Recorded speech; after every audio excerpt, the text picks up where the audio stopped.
When the last days were upon me, and the ugly trifles of existence began to drive me to madness, like the small drops of water that torturers let fall ceaselessly upon one spot of their victim's body, I loved the irradiate refuge of sleep. In my dreams, I found a little of the beauty I had vainly sought in life, and wandered through old gardens and enchanted woods.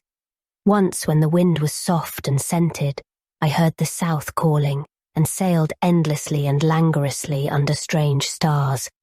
Once, when the gentle rain fell, I glided in a barge down a sunless stream under the earth, till I reached another world of purple twilight, iridescent arbors and undying roses.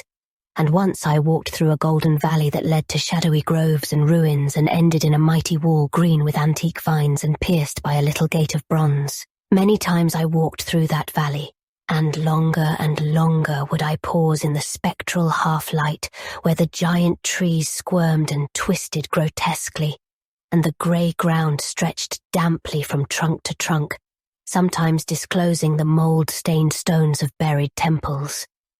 And always the goal of my fancies was the mighty vine-grown wall with the little gate of bronze therein. After a while, as the days of waking became less and less bearable from their greyness and sameness, I would often drift in opiate peace through the valley and the shadowy groves, and wonder how I might seize them for my eternal dwelling place, so that I need no more crawl back to a dull world stripped of interest and new colours. And as I looked upon the little gate in the mighty wall, I felt that beyond it lay a dream country from which, once it was entered, there would be no return. So each night in sleep, I strove to find the hidden latch of the gate in the ivied antique wall, though it was exceedingly well hidden, and I would tell myself that the realm beyond the wall was not more lasting merely, but more lovely and radiant as well. Then one night in the dream city of Zakarion, I found a yellowed papyrus filled with the thoughts of dream sages who dwelt of old in that city, and who were too wise ever to be born in the waking world.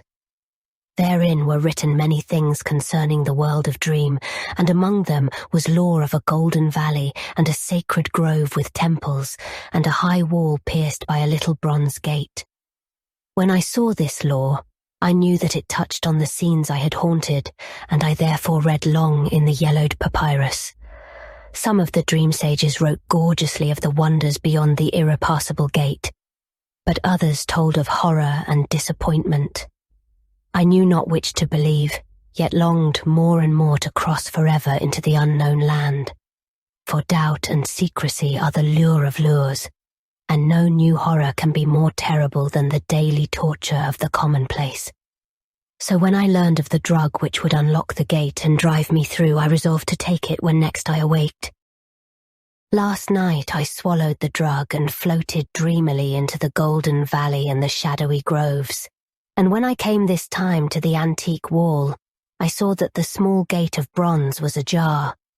From beyond came a glow that weirdly lit the giant twisted trees and the tops of the buried temples, and I drifted on songfully, expectant of the glories of the land from whence I should never return.